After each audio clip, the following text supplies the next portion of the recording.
Hi, my name's Dee and welcome to Sunchild Tarot. Now, this reading that you're about to see is from a pick a card reading that I did about whether you are on the best timeline, whatever that may mean to you, for your own personal development.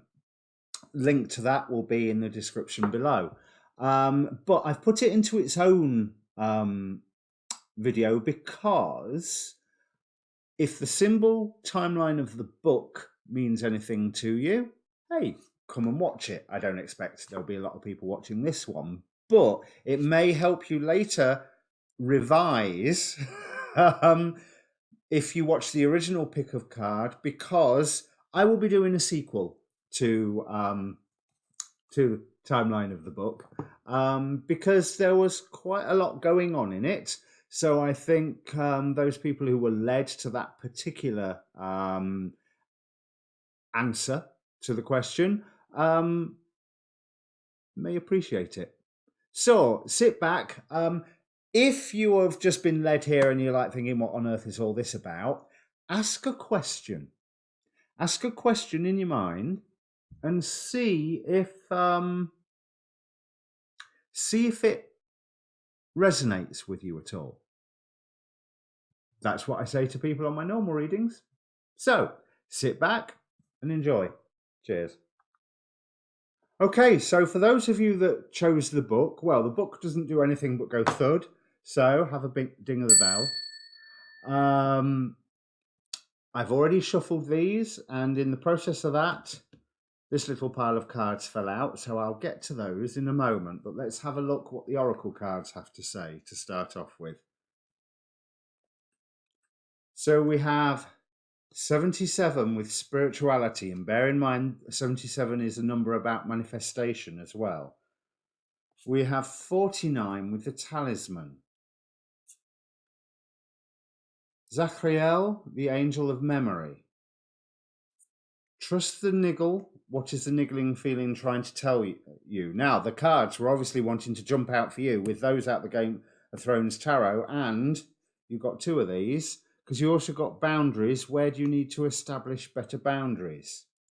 Because we have Medusa with the feminine, true love, new supportive connections, and the sacred temple, trusting your intuition, operating in the 7th house. This area of your life is about long-term significant partners, romantic, business, or family.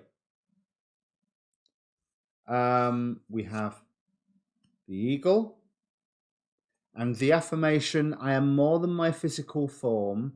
I am powerful. I am divine. And then from the Tavaglione Tarot, we have the King of Swords, the Hanged Man,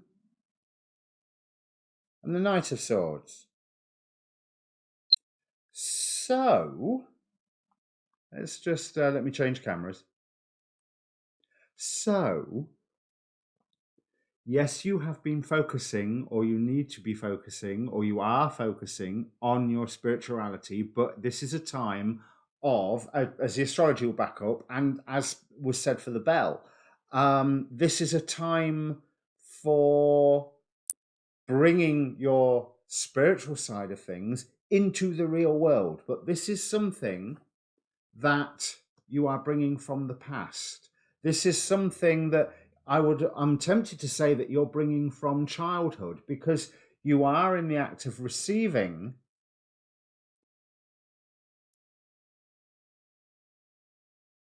information, direction, guidance, with Medusa representing the feminine. One thing that I would say with that is, yes, you need to be receptive, but this is something that you already have. This is something possibly from childhood. By that term talisman, the talisman is something that you have created through your own power. It is something, this could be an idea, this could be a thing, this could be a memory that you're just going through an old box in the loft and you pick something out and go, oh, and all these memories come flooding back, and those memories are what inspire you to do whatever it is that you need to do. Because you are in that receptive role, but you've got to remember that you are a sovereign being. If there is something wrong or out of order or annoying around you, you need to pay attention to it. Remember that, like this affirmation says, you are more than your physical form. You are more than just your body, just your mind. And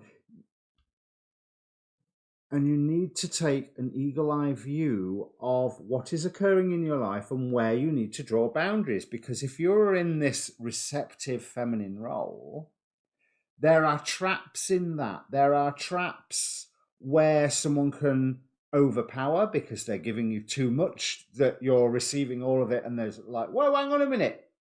I don't want to go into the realms of controlling relationship or anything like that in here, even though, yeah, relationships here are really important. The seventh house, this area of your life, is about long-term significant partners, romantic, business, and family. So you need to know where to draw some boundaries and what you want to be receptive to, so you can still fulfill that feminine energy role of being receptive, trusting your intuition, letting the world, that old toy box upstairs, your memories, the family, sort of guide you. But your life in and of itself is a sacred temple, and that is something that you really need to remember. That is something that there's new people coming into your life here. The true love, I think, is reaffirming the loving bonds from the past, and quite possibly new love coming along. And when I say new love coming along, this could be new friends, not necessarily, if you're happily married, then you're happily married. That's the end of that story. But you may have new friends coming along, or you may have some old friends from a long ago time that remind you of an aspect of yourself that you want to bring forward again, and they are suddenly around in your sphere, and you go, yeah, we can get on. And that's no threat to the marriage or any relationship that you have going. There's no breakup stuff here. There is a setting down rules, King of Swords, Knight of Swords, and the fact that you have to wait a while for that to come around. There's going to be interesting news head your way. Right, let's see what the Game of Thrones had to say. Ooh, this is interesting. So we have the Hermit, Queen of Coins, Five of Coins, Strength, Page of Coins. Wherever you are right now, you are going to have new people come into your life who are good things. You're going to have something come from the past which is acting as a totem of your power.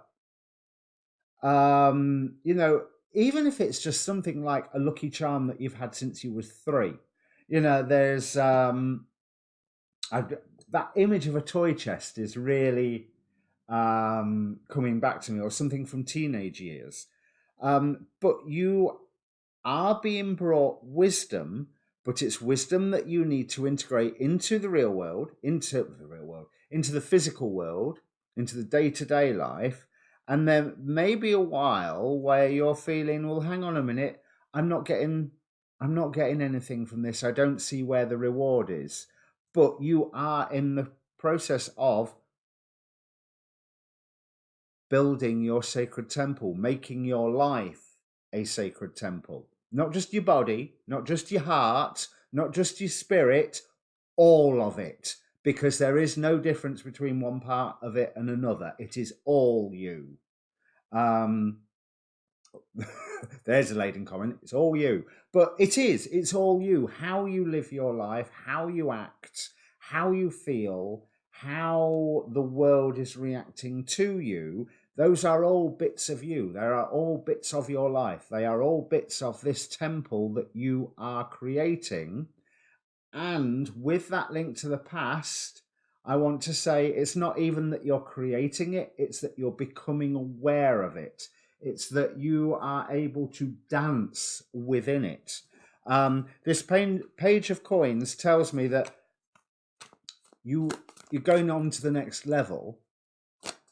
So if you're, am I on the right timeline? Yes. I mean, apart from the fact that I said, well, yes, already, this is yes, you are. You're going to get to a new level, but there is a testing time beforehand. There's a testing time where the information that you are given doesn't necessarily make sense. And for you to have some self-love and true love, you have got to put the information that you have into the real world, into your actions, into your... I can't remember the Game of Thrones character that this Queen of Coins was, but she plotted and schemed. But she always plotted and schemed for the best of reasons, really. Most of the time, as much as anybody on Game of Thrones did things for the best of reasons. But there is going to be a time where you can't, that's what it's saying, where you can't necessarily see the blessings that you are receiving. And you are wondering, why is this happening? Why am I not seeing more progress? But you are building those boundaries. And there is news that will finally come that makes you go, oh, now I see why I've been doing what I've been doing. And now I see the end reward, because with 77, you are bringing, like I say, higher energies, higher divine wisdom, all the spiritual hocus pocus hippie claptrap that I like to talk about. But you are bringing those higher vibrations down into the real world through your life. Now, you will receive a little bit of resistance of that to start off with, and you'll begin to wonder, oh, why am I doing this? But, oh yes, with the correct balance, it will all come clear, and you will be surging forward in a beautiful fashion. There's not a lot much more to say on this one. I don't think the bell one I was going to put in its own video. I might put this one in its own video because, well, I might, because the one thing I haven't dealt with is this strength card. It's almost like you are going to have the last leg of a race, or the last, it's legs in a relay, isn't it? But when you are on that last leg to your next level, the legs are heavy, the body is tired, the mind's not particularly willing, but you are going to carry on as long as you have set those boundaries. And you do listen to when your intuition is saying there's something to sort out there. That's something that you need to pay attention to, however you're going to do it. But I think you're going to do it by returning to maybe even a point of teenage naivety of why you are doing things, but adult knowledge of how you are doing things. You will see a harvest from this. It's just going to be delayed. And the last bit of it will be hard work. But then again, looking at the astrology for 2020, there's a lot of hard work in this year ahead of us. So if you see another video that says timeline of the book, then that will be for you. All right? Cheers.